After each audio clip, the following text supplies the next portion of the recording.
औज़ुबिल्लाहिमिनश्शैतानिर्रजीम बिस्मिल्लाहिर्रहमानिर्रहीम रब्बि इश्रह ली सदरी वयस्सिर ली अमरी वहलुल उक़दतम मिन लिसानी यफ़क़हू क़ौली। Dear students, I am Latif Awan, yours chemistry teacher. But हम chemistry second year chapter number 7 organic chemistry का आज थर्ड लेक्चर। फर्स्ट लेक्चर में हमने डेफिनीशंस और कुछ एक्सेप्शंस को समझा था, ऑर्गेनिक केमिस्ट्री की बेस को देखा था। सेकंड लेक्चर में बच्चों हमने features of organic compound discuss किए थे। ये 7.2 आर्टिकल था। 7.3 और 7.4 हमारे स्मार्ट सिलेबस में नहीं है, सोर्सेज ऑफ ऑर्गेनिक कंपाउंड्स नहीं है। तो बेटा जी हमारे पास 7.5 मतलब क्रैकिंग ऑफ पेट्रोलियम, ये आर्टिकल हमारे सिलेबस में शामिल है। मोस्ट इम्पॉर्टेंट टॉपिक बेटा, हर साल long question point of view paper में आता है। आपको काइंडली इस टॉपिक को बहुत अच्छी तरह देखना है।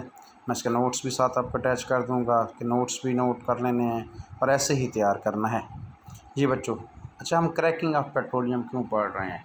अब बेसिकली इसके थोड़ा सा लिंक था लास्ट टॉपिक के साथ जो हमने पेट्रोलियम नहीं पढ़ा। बेटा जब ज़मीन से पेट्रोलियम को निकालते हैं तो हमारे पास जो है वो क्रूड ऑयल की फॉर्म में होता है। हम उसकी फ्रैक्शनल डिस्टिलेशन करते हैं तो उसमें C1 से लेके C40 तक डिफरेंट फ्रैक्शंस हासिल होती हैं डिफरेंट बॉइलिंग पॉइंट पर फ्रैक्शनल डिस्टिलेशन में। अब जो इसमें से जो गैसोलीन हासिल होता है वो पेट्रोल, जब मैं गैसोलीन कहा करूँगा तो आप समझ लें पेट्रोलियम में सारे बेटा उसमें मतलब पेट्रोल भी आता है, मोबिल भी आता है, ग्रीस भी आती है, लुब्रिकेंट्स वगैरह भी आते हैं डिफरेंट, और नेचुरल गैस भी आती है, असफाल्ट वगैरह भी आता है, नफ्ता, पेट्रोलियम ईथर वगैरह डिफरेंट फ्रैक्शंस आते हैं। लेकिन बच्चों जब हम गैसोलीन का जिक्र करेंगे तो आप अंडरस्टैंड कर जाएंगे कि सर लतीफ़ जो है वो पेट्रोल की बात कर रहे हैं। तो हमारे पास जो पेट्रोल हासिल होता है through the fractional distillation of petroleum, वो सिर्फ 20% जो है वो हमारे गैसोलीन की डिमांड को पूरा करता है। तो बाकी पेट्रोल की डिमांड को पूरा करने के लिए हम डिफरेंट मेथड यूज़ करते हैं। जो हमारे पास लेस अनडिज़ायरेबल फ्रैक्शंस होते हैं, हम उनको जो है वो लार्जर हाइड्रोकार्बन्स होते हैं, हम उनकी क्रैकिंग करते हैं और उनको पेट्रोल में चेंज करते हैं। इस तरीके से हम अपना जो है वो पेट्रोल्स की डिमांड्स को पूरा करने की कोशिश करते हैं। तो ये देखें बच्चों, सबसे पहले definition, thermal decomposition of higher hydrocarbons having high boiling point. बेटा जिनका बॉइलिंग पॉइंट हाई हो, जिनका वेपर प्रेशर लो हो, मतलब वो लेस वोलेटाइल हो। बॉइलिंग पॉइंट और वेपर प्रेशर का आपस में इनवर्स रिलेशन है। Into a variety of low hydrocarbons which are more volatile. बेटा हम जो है वो स्मॉलर हाइड्रोकार्बन्स में वैरायटी ऑफ हाइड्रोकार्बन्स में चेंज कर देते हैं जिनका बॉइलिंग पॉइंट कम होता है, मतलब वो मोर वोलेटाइल होते हैं। इस प्रोसेस को हम क्रैकिंग कहते हैं। The thermal decomposition of higher hydrocarbon having higher boiling point. देखिए बेटा ये आप अगर आप नीचे मैंने एग्जांपल दी है C16H34 C16 हेक्साडीकेन 16 कार्बन है, डीकेन 10 कार्बन को कहते हैं, आपको पढ़ा है अल्केन्स में। C16 हेक्साडीकेन 700 डिग्री सेंटीग्रेड तक बच्चों हीट करते हैं एब्सेंस ऑफ ऑक्सीजन में। तो बच्चों ये हमारे पास C7H16 ये हमारे पास गैसोलीन है, ये पेट्रोल है, इसमें चेंज होते हैं। और साथ ही हमारे पास जो है वो CH2 डबल बॉन्ड CH2, इसके बेटा हमारे पास 3 मालिक्यूल्स ऑफ CH2, ये हमारे पास जो है वो इसके 3 मालिक्यूल, CH2 से पहले आप 3 लिखेंगे, हमारे पास 3 मालिक्यूल ऑफ CH2। और इसके साथ हमारे पास जो है वो साथ जो है वो आपके पास प्रोपीन CH3CH बेटा जी डबल बॉन्ड CH2 प्रोपीन हासिल होती है। मतलब ये देखें हेक्सेन हमारे पास जो है वो हेप्टेन हासिल हुई है C7 वाली, इथीन की 3 मालिक्यूल बने हैं और प्रोपीन का 1 molecule CH3CH double bond CH2। बेटा इसमें आप देख सकते हैं कि कार्बन और हाइड्रोजन को काउंटिंग कर सकते हैं वो इक्वल। वो कह रहा है कि फ्रैक्शनल डिस्टिलेशन ऑफ हमारे पास जो है वो ओनली यील्ड 20% डिमांड, हमारे पास जो है वो सिर्फ फुल होती है 20% डिमांड फ्रैक्शनल डिस्टिलेशन से। दिस डिमांड इस जो है हमारे पास by converting less undesirable, less undesirable petroleum fraction such as kerosene oil and gas oil into gasoline by the process, इस प्रोसेस को हम क्रैकिंग कहते हैं। ये लो बच्चों, आपको उम्मीद है मेरी बात समझ आ गई होगी कि क्रैकिंग में हम एब्सेंस ऑफ एयर में हाई टेम्परेचर पे हायर हाइड्रोकार्बन जो लेस वोलेटाइल होता है, जिनका बॉइलिंग पॉइंट हाई होता है, इनको हम जो है वो गैसोलीन में और अदर जो है वो बड़े इम्पोर्टेंट अल्कीन्स में प्रोसेस में चेंज कर लेते हैं। This is in this process बेटा अब यहाँ पर कार्बन कार्बन बॉन्ड भी टूटता है, कार्बन हाइड्रोजन बॉन्ड भी टूटता है, ये अब दोनों याद रखेंगे। और अल्कीन्स जो होती हैं वो फॉर्म होती हैं। द कंपोजिशन ऑफ प्रोडक्ट, अब बच्चों हमारे पास प्रोडक्ट कौन सा बन रहा है, क्या हम क्या किस प्रोडक्ट के ऊपर रेफरेंस करते हैं, ये डिपेंड्स करता है कंडीशन में जिस पे क्रैकिंग टेक प्लेस होती है। ये आपकी बुक में सेंटेंस यूज़ किया गया है और इसको मैं एक्सप्लेनेशन बच्चों को ऐसे कर देता होता हूँ। ये देखिए बेटा C8H18, अगर हम इसकी क्रैकिंग करते हैं तो C4H10 मतलब ब्यूटेन और C4H8 मतलब ब्यूटीन हासिल होती है। C6H14 हेक्सेन और C2H4 मतलब ईथीन हासिल होती है।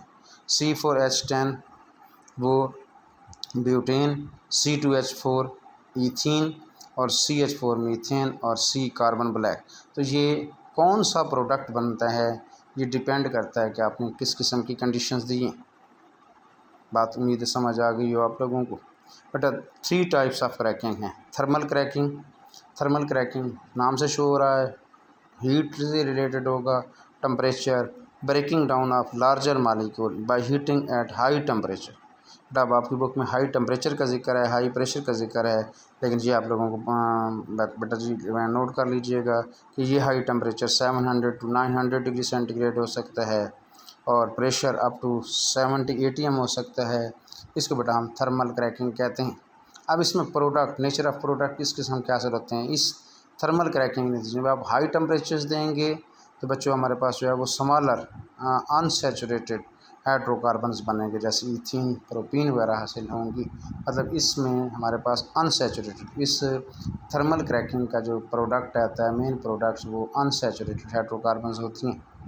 कैटालाइटिक क्रैकिंग नाम से शो हो रहा है कि कोई कैटलिस्ट यूज़ करेंगे हम। अब हायर हाइड्रोकार्बन्स को आप लोग जो है क्रैक कर देते हैं lower temperature, comparatively lower temperature thermal cracking नस्बत 500 डिग्री सेंटीग्रेड पर और लोअर प्रेशर 2 ATM पर in the presence of suitable catalyst हमारे पास जैसे एलुमिना और सिलिका। SiO2 बेटा सिलिका, Al2O3 एलुमिना, ये 2 कैटलिस्ट यूज़ करते हैं 500 डिग्री सेंटीग्रेड पर 2 ATM प्रेशर्स में। तो इसके नतीजे में बेटा हमारे पास जो है वो cracking produces gasoline of higher octane number. इसमें अच्छे ऑक्टेन नंबर का, ऑक्टेन नंबर ये हमारा नेक्स्ट टॉपिक होगा, हम देखेंगे। ऑक्टेन नंबर बेटा जी है एक पैरामीटर होता है जिस पे हम गैसोलीन की क्वालिटी, पेट्रोल की क्वालिटी चेक करते हैं। This method is used cracking catalytic cracking produces gasoline of higher octane number, अच्छी क्वालिटी का पेट्रोल हासिल होता है। So this method is used for obtaining better quality of gasoline. Third one है हमारे पास बच्चों steam cracking.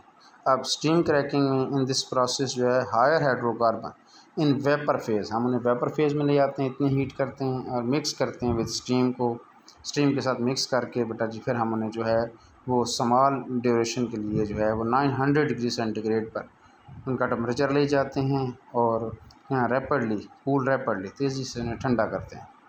This process is use for obtaining lower unsaturated hydrocarbon. अब इस प्रोसेस में भी नेचर ऑफ प्रोडक्ट जो है हमारे पास जो है अनसैचुरेटेड हाइड्रोकार्बन। ये देख लें आपके पास थर्मल क्रैकिंग में भी जो मेन प्रोडक्ट था वो अनसैचुरेटेड हाइड्रोकार्बन, और हमारे पास जो है वो स्टीम क्रैकिंग में भी जो है मेन प्रोडक्ट अनसैचुरेटेड हाइड्रोकार्बन। हाँ, जब कैटालाइटिक क्रैकिंग होती है उसमें हमारे पास हाई क्वालिटी का जो है वो हम हाई ऑक्टेन नंबर का हम गैसोलीन हासिल कर लेते हैं। फिर बच्चों ये कि क्या क्रैकिंग के फ़ायदे क्या हैं, हमने एक में पढ़ लिया है।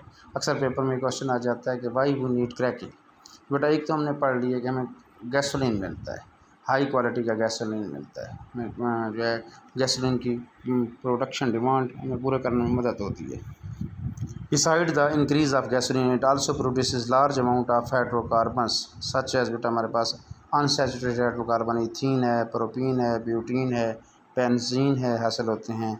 The by products are use for man, इन बाई प्रोडक्ट से हम ड्रग्स बनाते हैं, प्लास्टिक्स बनाते हैं, वीट किलर्स बनाते हैं, फाइबर्स बनाते हैं, फर्टिलाइज़र्स बनाते हैं और इम्पोर्टेंट केमिकल्स बनाते हैं। कौन कौन से इम्पोर्टेंट केमिकल्स? फिनोल है, इथानॉल है, एसीटोन्स वगैरह हासिल होते हैं। बच्चों, ये हमारा आज का आर्टिकल था, बहुत इम्पोर्टेंट, पेपर में आने वाला लॉन्ग क्वेश्चन। क्या हमें आपको समझ आनी चाहिए कि इसमें हमारे पास जो है क्रैकिंग की डेफिनेशन, उसकी इक्वेशन, उसकी एक्सप्लेनेशन और फिर बच्चों हमारे पास टाइप्स ऑफ क्रैकिंग, वैसे 4 टाइप्स होती हैं। हाइड्रो क्रैकिंग भी होती है लेकिन हमारे सिलेबस में नहीं है। और उसके बाद जो है वो बाई यूनिट क्रैकिंग, हर जो हमने क्या टाइप पढ़ी है उसमें आपको उसकी टेम्परेचर, उसकी कंडीशन और उसके नेचर ऑफ प्रोडक्ट्स है किस किस्म के हासिल होते हैं, ये आपको आना चाहिए। उम्मीद है आप लोगों को मेरी बात समझ आई होगी। दुआ में याद रखिएगा। अल्लाह ताला आप लोगों का और आपकी फ़ैमिली का हामी नासिर हो। अल्लाह हाफ़िज़ बेटा जी।